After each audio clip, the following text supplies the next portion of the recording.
My fiancé insisted. My parents have to move in with us after the wedding. It's non-negotiable. I said, I understand family comes first. Then I canceled our apartment lease and used the deposit to get a studio, just for me. I, 31 male, am a project manager.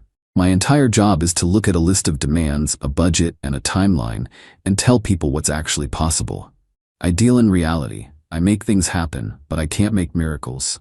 My fiancée Alara, 29, and I have been together for 4 years, engaged for the last 6 months. The wedding is in 60 days. Everything was fine. Stressful, but normal. We'd booked the venue, the caterer. We were in that annoying in-between phase. Our current 2-bedroom apartment lease is up 30 days after the honeymoon, and we'd been deep in the hunt for a 3-bedroom house to rent. Something with a small yard, a garage. The next step. I should have seen the red flags. Alara's parents, Annette and Bernard, have always been very involved. Lots of suggestions. Bernard fancies himself a financial wizard, despite a string of consulting gigs that never last, and Annette just expects things. Last Thursday, Alara sat me down. She had that "we need to talk" face, which is never good. "Leo, I'm so glad we're getting the 3-bedroom, she started. "Me too. That one with the finished basement looks promising. I'm just waiting on the application." "Yeah, about that." She took a deep breath, and the air in the room changed. "I need you to add 2 more names to the application. My parents." I just stared at her. "What? Like as references?" "No, silly," she laughed, but it was brittle. "As tenants, they're going to be moving in with us." The record didn't just scratch, it shattered. "Alara, what are you talking about? A 3-bedroom house? For 5 adults? Where? How?" "Oh, it's easy," she said, way too breezy, like she'd rehearsed this. "They can take the master suite, since they're older. We can have the 2nd bedroom, and the 3rd one can be our office. It'll be so fun. Like a big family." I tried to be rational. "Babe, we're newlyweds. We're not getting a master suite in our own house? And why? Your parents have their own place." "Well," she sighed, the victim mask sliding on, "Bernard's consulting has been slow. They're going to lose their house. They have nowhere else to go. They're my family, Leo. They need us. And you didn't think to discuss this with me? At all?" "I am discussing it." "No, this isn't a discussion," I said, my voice dangerously calm. "You're telling me what's happening. You're giving me an ultimatum." She stood up. The breezy mask was gone, replaced by a cold, hard stare I'd never seen before. "Yes, I am. My parents are moving in with us. They are my blood. It's non-negotiable." Non-negotiable. That's a project management term. It means this isn't a variable. It's a fixed constraint. You don't argue with it. You either meet it, or you cancel the project. I looked at her. The woman I was going to marry. The woman who had just without discussion consigned me to a life where I wasn't even the main character in my own home. I'd be the supporting cast, the wallet, living in the 2nd bedroom while her failed accountant father slept in my master suite. All the hurt, the anger, the betrayal, it just clicked into a cold, quiet place in my brain. I nodded slowly. I even gave her a small, sad smile. "I understand," I said. She visibly relaxed. "Oh, Leo, thank you. I knew you'd get it." "I absolutely do," I said. "Family comes first." She hugged me. I didn't hug back. "I'm going to go process this," I said, "and make some calls, adjust the plan." "Okay, I'll order us food," she chirped, back to her happy self, now that she'd gotten her way. I went into our 2nd bedroom, which I used as an office. I closed the door. I sat there for maybe 10 minutes, just breathing. The hurt was real. A 4-year relationship gone, just like that. But the decision was easy. I'm a project manager. The project parameters just became impossible. Time to liquidate. First, I called the realtor. "Hey, Janet, it's Leo. Listen, something's come up. We have to pull our application on the 3-bedroom house. All of them." "Yeah, no, we're not going to be looking for a house anymore. The wedding is off." That was the first time I'd said it out loud. It sucked, but it also felt right. Second, I pulled up our current lease. It's a joint lease. Terminates October 31st. We are required to give 30 days notice to vacate. Today is September 1st. Perfect. I drafted an email to the property management company. "Per the terms of our lease, please accept this as our formal 30-day notice to vacate.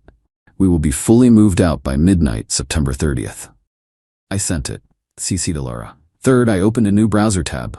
Looked up studio apartments in a neighborhood across town, near my actual office. Found a brand new building. Nice, small, 450 square foot studios. Expensive, but all I needed. I filled out the application, put down the deposit. Just for me. Lease starts September 15th. 4th, the wedding. I opened our shared spreadsheet. Venue, $10,000 deposit. Paid from my savings, non-refundable. Caterer, $5,000 deposit. Paid from my savings, non-refundable. DJ, flowers, photographer, all her. Paid from her account. So I'm out $15,000. I thought about it. I thought about the life I'd be living. Me, Alara, Annette, and Bernard in a cramped house with me in the small bedroom. Losing $15,000 was a bargain. It was an escape fee. I sent the emails. To whom it may concern, I'm writing to inform you that the last name wedding on date is cancelled. We understand all deposits are non-refundable, as per our contract. 5th, the artifact. This was the stupidest, most symbolic part. We had been designing a custom built-in style media console for the new house's living room. A huge walnut and steel monstrosity. It was $7,000. I'd paid the $3,000 non-refundable deposit to the woodworker. It was due to be finished in November. I called him. Hey, it's Leo. Bad news. The move isn't happening and the wedding is off. We have to cancel the console. He was kind. Man, that's rough. The deposit is non-refundable, you know. I've already bought the wood. I know. I'm so sorry. I'm prepared to eat the $3,000. Just cancel the build. You sure? It's a beautiful piece. I'm sure. I'm moving into a studio. It won't fit. I finished my calls. Total damage, $15,000 in wedding deposits, $3,000 in a console deposit, plus the new deposit on my studio. A hit of over $20,000, the cost of freedom. I walked out of the office. Alara was on the couch, scrolling through her phone, smiling. Hey, food's on the way, she said. We need to talk, I said, sitting in the chair opposite her. Oh, what now? She laughed. I just got off the phone with the realtor. I canceled our application for the house. Her smile vanished. What? Why? We can just find a 4-bedroom. Or? I also gave our 30-day notice for this apartment. We have to be out by September 30th. Leo, what is wrong with you? You can't. We'll be homeless. Where will we go? And there it was, the we. That's the thing, Alara. We won't be going anywhere. I'm moving out on the 15th. I just signed a lease on a studio apartment, just for me. She just stared. I've never seen her so still. What did you say? You said your parents moving in was non-negotiable. I understood you perfectly. You made a unilateral decision that affects my entire life, my home, and my finances. So, I'm making one too. The wedding is off. I've already canceled the venue and the caterer. She blinked. Then the tears came. Hot, angry tears. You're breaking up with me? Because I want to take care of my family? I'm breaking up with you because you, your mother, and your father decided to turn me into your personal bank and live-in landlord, all without even asking me. You gave me an ultimatum, and I just made my choice. You said family comes first. You're right, so go be with your family, Alara. You can't do this. Where will I go? You've kicked me out. No, I'm moving out. This is a joint lease. We are both responsible for vacating by the 30th. You, Annette, and Bernard have 29 days to find a place to live. That's your project to manage. She went from crying to screaming, called me a monster, a sociopath, said I was abandoning her. I just stood there. I'm going for a drive, I said. I'll be back later to pack. As I walked out, my phone buzzed. It was an email notification. It was Alara forwarding the lease termination notice to her father. The subject line, fix this. Update 1 week later. This has been a week from hell, Tibahai. But I'm also so damn relieved.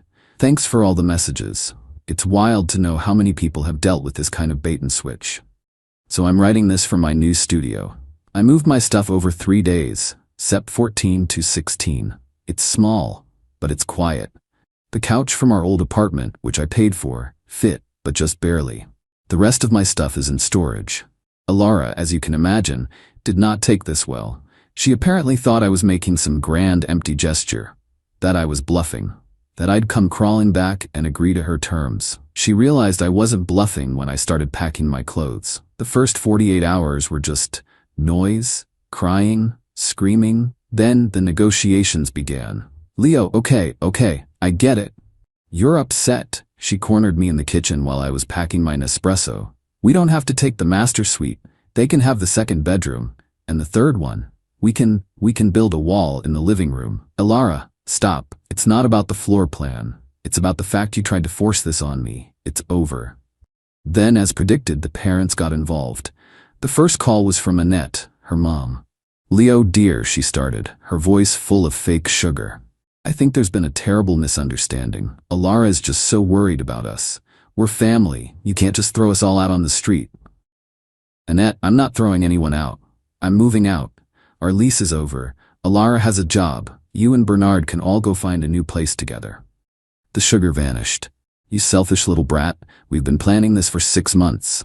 Bernard has already sold our house. The sale closes next week. We have nowhere to go. I almost dropped the phone. You sold your house? Based on what? A conversation you never had with me? Elara promised us. She said you were on board. You're ruining our retirement. We're going to be homeless because of you. No, Annette, you're going to be homeless because you sold your house before you had another one lined up, based on your daughter's lie. This is not my problem. I hung up. So yeah, this was a long con. They were planning to liquidate their assets, move in with me, and live off my salary while Bernard consulted. The entitlement is staggering. But it gets worse. Elara must have realized I was serious about the money. She called me, hysterical, from the old apartment. Leo, the venue. They won't give me the deposit back. It's $10,000. You have to call them. Tell them it was a family emergency. Tell them we're postponing. No, Elara. I'm not lying for you. The contract is clear. The money is gone. That's our money. You're burning it. You're lighting $15,000 on fire just to spite me. You would rather lose $15,000 than just let my parents live with us. How rich and arrogant can you be? It's not about being rich. It's about the cost. I'm paying $15,000 to not be your family's retirement plan. It's the best money I've ever spent. Then, the artifact. This is the part that made me shake. I got a call on Tuesday from the woodworker, the guy making the $7,000 media console. Hey Leo, weird question. I just got off the phone with Elara. My stomach clenched. Oh, yeah. She called saying you two had made up and that the wedding was back on. She was very insistent. She wanted to pay the $4,000 balance right now on her father's credit card and change the delivery address to her parents' old house. She was trying to steal it. She was going to pay the balance on probably a maxed out card and have this $7,000 piece of custom furniture delivered to her, where she'd probably immediately sell it for cash. Dawn? What did you tell her? I told her I couldn't change the invoice details or delivery address without talking to you, since your name is on it and you paid the deposit. She got really nasty. Started saying I was breaching contract and that her father is an accountant and would ruin my business. I was so angry. Dawn, thank you. Thank you for calling me. Please 100% cancel the order. I don't care about the $3,000 deposit. Just make sure she cannot get her hands on it. I'll email you a formal confirmation right now. I hung up and just sat in my empty studio. It's not just that she was entitled, it's that the second I cut her off, she immediately resorted to lies and attempted fraud. I've blocked her. I've blocked Annette. But I know this isn't over. Bernard hasn't made his move yet. Update 2, 3 weeks later. It's over, I think. I'm sitting in my studio. It's finally starting to feel like home. I bought a real bed, a small dining table. The old apartment is empty. I did my final walkthrough with the landlord yesterday. It's done. The last couple of weeks were a masterclass in entitlement. After I blocked Elara and Annette, the flying monkeys started. A few of our mutual friends texted me. Hey man, heard you and Elara are going through it. Kicking her and her elderly parents out seems kinda harsh, bro. I had a copy-paste reply ready. She gave me a non-negotiable ultimatum that her parents, who sold their house without telling me, were moving into our home. She lied and then tried to defraud a local business by stealing a $7,000 piece of furniture. The relationship is over. The replies were fast. Whoa, envum. Damn. That shut down pretty quick. Then, as predicted, Bernard made his move. I got a certified letter at my new address, which is terrifying, Bu. She must have had my mail forwarded or something. It was a formal demand for compensation. Bernard, in his capacity as a financial consultant, had drafted an itemized bill. He was charging me for Alara's contributions to the domestic partnership. Emotional labor and household management, $2,500 a month, 48 months equals $120. Damages for breach of promise. The wedding, $50,000. Reimbursement for non-refundable wedding items, $4,200, the stuff she paid for. Acquisition fee for the artifact, the media console, $7,000, the full price. Total demand, $181,200. He gave me 10 business days to pay before he would pursue all legal remedies and file for liens against my assets. My blood ran cold. This is insane. This is extortion. I'm just a project manager. I don't have 180 calories. I almost had a panic attack. I called my uncle, who's a corporate lawyer. He's not a family lawyer, but he knows intimidation when he sees it. I read him the letter. He was silent for a full minute. I thought the call dropped. Then I just heard him wheezing. He was laughing so hard he couldn't breathe. Leo, my God, he finally gasped. This is art. This is the dumbest, most beautifully crafted piece of legal fan fiction I have ever seen. Emotional labor, acquisition fee. Is this guy licensed? Does he even have a license?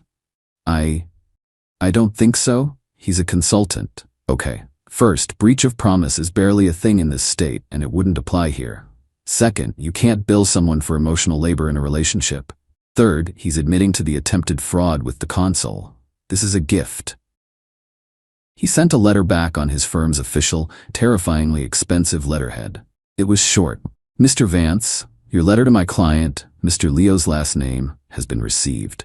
It is legally baseless, frivolous, and appears to be a good-faith attempt at criminal extortion. All your claims are rejected. Furthermore, we have a sworn affidavit from the woodworker at Craftsman's business name regarding your daughter's attempt to commit fraud by wire. Any further contact, threats, or demands directed at my client will be met with a police report and a petition for a restraining order against you, your wife, and your daughter. Govern yourselves accordingly. That. The silence was immediate. The final confrontation was last night. I had to go back to the old apartment for the final walkthrough with the property manager. I'd scheduled it for 5 p.m. When I pulled up, they were there. Alara, Annette, and Bernard. They were in the parking lot with a U-Haul and a pile of junk. A broken lamp, bags of trash, an old mattress. You have to let us back in. Alara ran up to my car. I locked the door. Alara, the walkthrough is in 10 minutes. Your lease is over. They won't let us rent a new place, she was sobbing, pointing at her parents. Our credit is shot, Bernard's, the house sale. It's complicated. We have nowhere to go. Leo. Bernard stepped up, trying to look imposing. You did this. You ruined us. After that letter your shyster lawyer sent, my prospects have dried up. I'm guessing his prospects were other people he was trying to bully. We're living in a motel, Leo. Annette shrieked. A motel? You can't just leave us.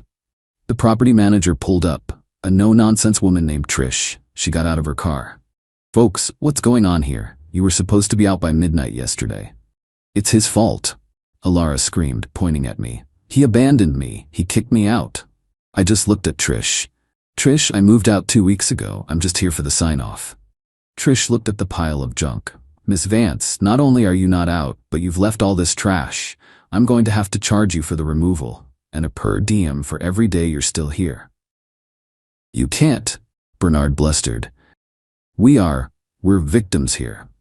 You're tenants who have overstayed your lease, Trish said, clipboard out. I'm calling the police to have you trespassed, and the cleaning fee and penalty are coming out of your deposit. Alara just crumpled. She realized she had no one left to bully. Leo, please, she whispered. Just help me. Pay for the motel. Just for a week, I'll pay you back. I looked at her, the woman I'd loved. She looked small and desperate, and she'd still, to this day, never once said, I'm sorry. She'd only said, fix this. No, Alara, I said. It wasn't angry. It was just tired. I can't. Family comes first, remember? You've got yours. Go take care of them. I did the walkthrough with Trish. The apartment was fine, my side anyway. I signed the papers, gave her my new address for the deposit refund. As I was leaving, I saw them. The three of them, Annette, Bernard, and Alara, arguing next to a U-Haul. They were trapped by their own entitlement, their own lies. I lost over $20,000. It's a brutal, expensive lesson. I'll be paying off the credit card I used for my new deposit for a while. But as I drove back to my small, quiet 450 square foot studio, I've never felt so free. I'm managing my own project now, and it's going to be great.